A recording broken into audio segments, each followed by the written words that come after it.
Welcome back, fellow food geeks. Today we have a dish for you which is quintessentially a Delhi classic. It's chole bhature, no less. It triggers many a memory. It is nostalgic, it is comfort food at its best for a Punjabi child. So let's get started.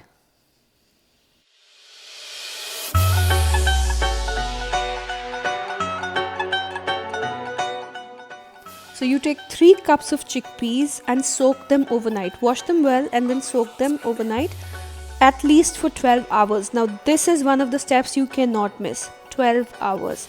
Then in the morning or whenever you plan to make them, give them a good wash. And after washing it really well, at least 2 to 3 times, we are going to add the rest of the ingredients to it.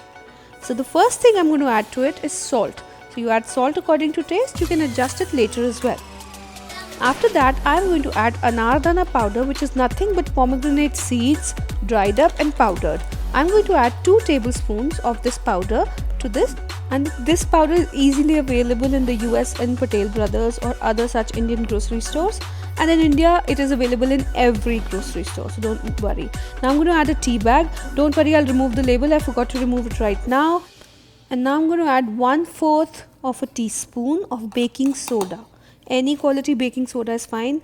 Now some people might not like putting this, but these chole require it. Believe you me, you have to put 1/4 of a teaspoon if you want the same taste. Now I've taken 4 cloves, 2 green cardamom, 1 black cardamom, a piece of cinnamon stick, 1 stick that is. Then I've taken half a teaspoon of carom seeds, and I have taken 2 bay leaves. Now this is what I will tie up in a muslin or a cheesecloth, and this is going to be the potli which I'm going to throw inside the cooker. We're going to give it 4 whistles. Meanwhile, let's get the tempering ready. 4 tablespoons of any oil of your choice, 1 tablespoon of ghee. When it heats up, 1 teaspoon of cumin. We let it sputter, and then we're going to add the paste of 4 medium-sized onions. If you have smaller, take 6. If you have bigger, take 2. If you have extra large, take 1. Now give it a good mix. You can also slice up the onions, entirely up to you, but then you'll get a textured chole, and this way you'll get a more silky consistency. So up to you really. Both work fine. And now we're going to let it brown. See, this way. This is not burnt. Don't think this is burnt. This is what we want. After this happens, we are going to add a green chili paste to it. So we have taken a 2-inch piece of ginger, 4 or 5 green chilies, and then 2 cloves of garlic. That's all the garlic we need for this, and you grind it up well, and that is the paste we put in. Please feel free to adjust the amount of green chilies, entirely up to you. Ginger is what we need in these chole because ginger gives a very nice taste. In case in your culture you do not eat onions or garlic, you can totally remove both of them. That's fine. Tomatoes and ginger are the more important essential ingredients in this. Now after giving it a good mix, we'll take around 5 tomatoes, we'll give them a blend, and then we'll add it to this. 5 medium to large tomatoes.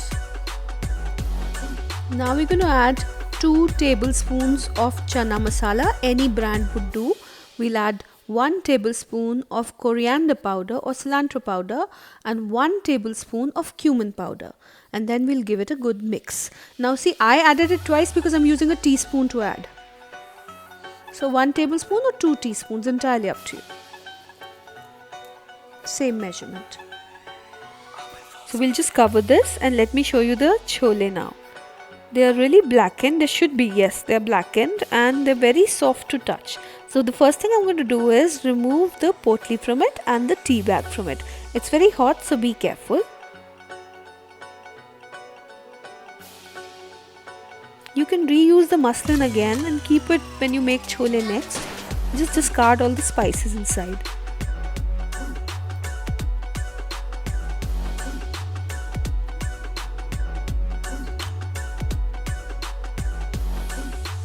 See the texture? It's so silky. Now let's go check our tempering. It's ready. The oil has separated. Now we're going to add hing to it. Hing is also known as asafoetida. Around 1 teaspoon of hing or asafoetida we're going to add to this and give it a mix. Now we're going to add our chickpeas to this tempering. We are going to simmer it for around 5 to 10 minutes till we find that the consistency is to our liking. You want it thinner, you keep it for less time. If you want it thicker, for a little longer. Now meanwhile, we are going to take a 1-inch piece of tamarind and we are going to take the pulp out of it by putting it in hot water. And with that pulp, we're going to take 1 full cup of cilantro or coriander and then give it a blend in the mixie or a blender. You can see this is the kind of paste that we want. If you don't like tamarind, you may not put it, but it gives a very nice taste. In case you find tamarind pulp in the market, you can use ready-made pulp also. So here are chole ready, and now we're going to add the prepared mixture to it. All of it together, and we're going to give it a good mix. Now take 1 teaspoon of kasuri methi, which is dried fenugreek leaves, and just warm it in the palm of your hand, grind it and put it in. I didn't have it, so I didn't put it in. Now your chole are ready. Now let's start with the bhaturas. The first thing you're going to take is 2 cups of all-purpose flour or maida. We are going to add salt to it as much as you like according to your taste. Next, we are going to add 1.5 teaspoons of granulated sugar.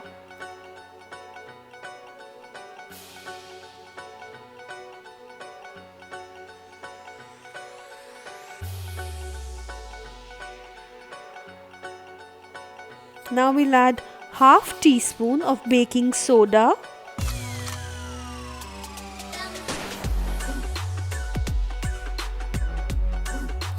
1 level teaspoon of baking powder. All these teaspoon measurements are level measurements.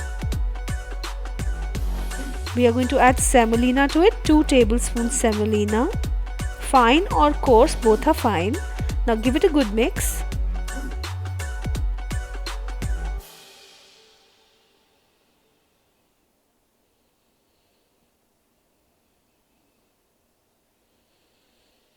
Now we have half a cup of yogurt or curd.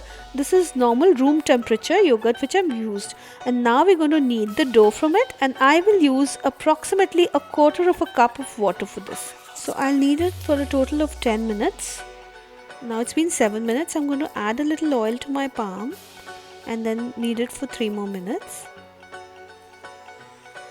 Now this is ready. I'll cover it with a damp tea cloth or a tea towel and keep it for 1 to 2 hours.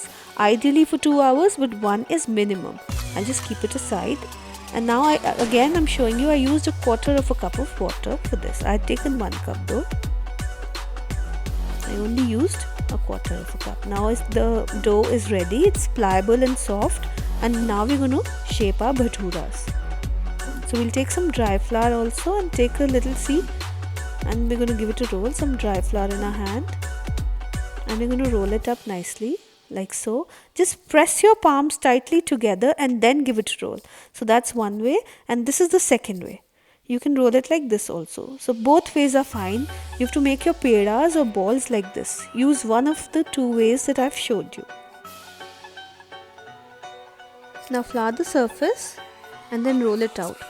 Now roll your bhatura as big as you want and any shape that you like, oval or round, but please make sure that your vessel in which you plan to fry it matches it, because halwais have huge vessels. We at home do not. Meanwhile, I've kept the oil on the gas and I'm going to keep it on high because we want really hot oil. Now let's take it for frying.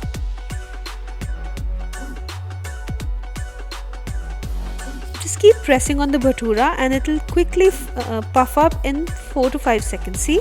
And then you turn it around. You actually just need to turn it around once. You can if you want it a little more brown, up to you. So our bhatura is almost ready now. And now we can take it out. Let me roll another one and show you, and then fry that one as well.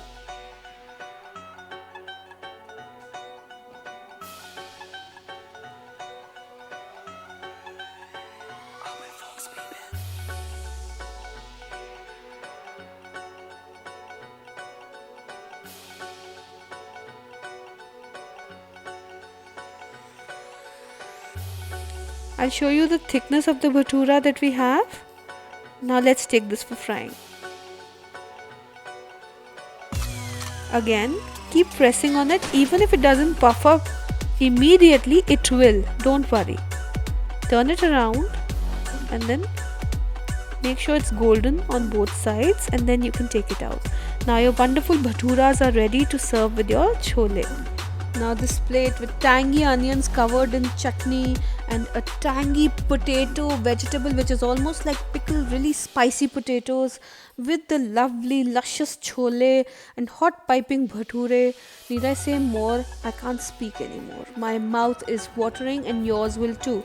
So I hope you like this recipe. If you did, give it a like, share and subscribe to my channel. Press the bell icon so that you receive the notifications. And very important, let me know in the comment section how your recipe turned out to be when you made it. If there are any doubts, please let me know and I will answer them. Also, it can be made vegan very easily. Just omit the curd and use water instead of that. In the bhaturas and in the chole, just omit the ghee. The ghee that we put in, 1 tablespoon, don't put it. It will become a vegan version. This recipe is also available in Hindi on my channel. So please encourage people to go watch it in whatever language they prefer. Go and watch it over there. This was a request from 2 subscribers, Hina and Harpreet. This was for you. And in case there's anybody who does not prefer oily food, I will be putting up a kulcha recipe, yummy kulcha recipe soon. Stay safe, stay happy. Bye bye.